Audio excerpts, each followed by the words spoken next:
Welcome to today's session on pediatric health, focusing on the intricacies of inhaler devices for respiratory treatments. It is essential for both healthcare professionals and caregivers to fully understand these tools to provide the best possible care for patients. Question 1. Are pressurized metered-dose inhalers appropriate for patients with significant muscle weakness? Patients with severe muscle weakness often face challenges with the coordination needed to both actuate the inhaler and synchronize inhalation, which is essential for effective delivery of the medication.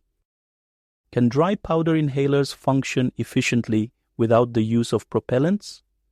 The answer is yes. DPIs are designed to function without propellants. As breath-actuated devices, they depend entirely on the patient's own inhalation strength to disperse the powdered medication, making them easier to use for some individuals when compared to pMDIs. Question 3. Do spacers significantly reduce the need for precise timing between actuation and inhalation when using pMDIs? The answer is absolutely.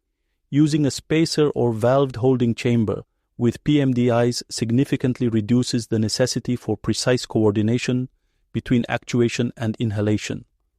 This tool allows the medication aerosol to decelerate and disperse, granting users more flexibility and time to inhale the medication effectively.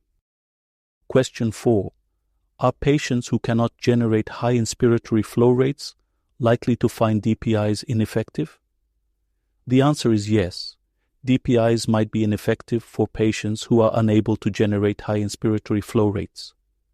These devices depend on a strong inhalation effort to effectively deaggregate and deliver the powdered medication, which can be challenging for certain individuals, including young children or those with medical conditions that impact lung function.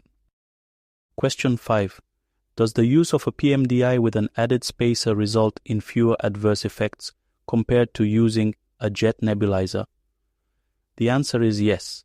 Utilizing a pMDI with a spacer often results in fewer adverse effects. Research indicates that this method is not only efficient in delivering medication, but also minimizes the side effects frequently associated with jet nebulizers, such as medication wastage and potential bacterial contamination. In conclusion, recognizing the distinctions between pMDIs and DPIs, as well as the advantages of using accessory devices like spacers, is essential for providing effective respiratory treatment in pediatric care. Proper usage is key to ensuring optimal drug delivery,